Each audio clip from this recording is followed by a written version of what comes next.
Le passage au numérique est une révolution pour le métier du pathologiste dont les retombées positives sont nombreuses, tant pour les patients que pour les médecins pathologistes ou pour les étudiants en médecine. Ce passage au numérique offre de nouvelles perspectives pour le développement, le déploiement de l'intelligence artificielle appliquée aux images tissulaires, tant dans le cadre du soin que de l'enseignement et de la recherche, qui sont la triple mission des centres hospitaliers et universitaires. La pathologie numérique, en plus d'être une petite révolution au sein du workflow du laboratoire, puisqu'il permet d'améliorer la logistique des cas, la communication entre pathologistes, ouvre la porte à une deuxième révolution qui est l'intelligence artificielle. Il est nécessaire d'avoir les lames numérisées pour transformer ces données morphologiques en données quantitatives sur lesquelles on peut appliquer ces outils d'intelligence artificielle. Alors actuellement au CHU de Lille, ils sont en développement, en recherche, comme il y a ici un exemple derrière moi d'un outil de segmentation automatique qui découpe les différents compartiments du tissu de manière automatique.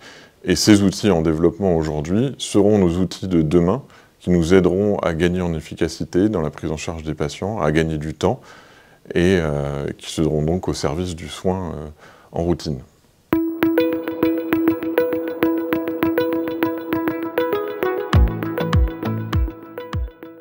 Il y a à peu près 4 ans et demi, j'ai été à Rennes pour justement voir un petit peu ce qui se faisait là-bas sur la pathologie numérique. Ça avait vraiment l'air d'être un projet intéressant. On voyait très bien que c'était l'avenir du métier en gros et on savait qu'on allait devoir tôt ou tard s'y lancer. Ça assouplit beaucoup le travail des médecins qui maintenant ont vraiment un échange beaucoup plus simple.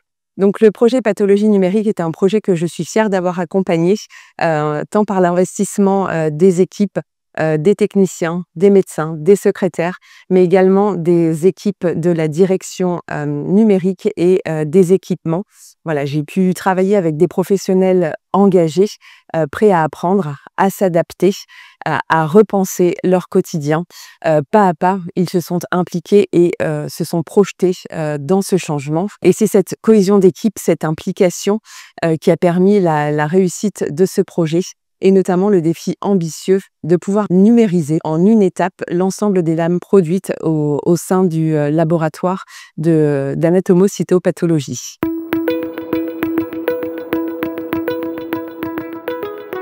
C'est un projet avec une grosse infrastructure qui a été mise en place. Il y a 15 serveurs qui sont dédiés à la pathologie numérique. On a aussi une capacité de stockage importante. On a du stockage court terme sur 3 mois glissants et du stockage long terme pour stocker l'ensemble des lames numérisées. La volumétrie du stockage de la pathologie représente 10% du stockage total du CHU. La mise en place de ce projet a été un succès grâce à la formidable implication de toute une équipe.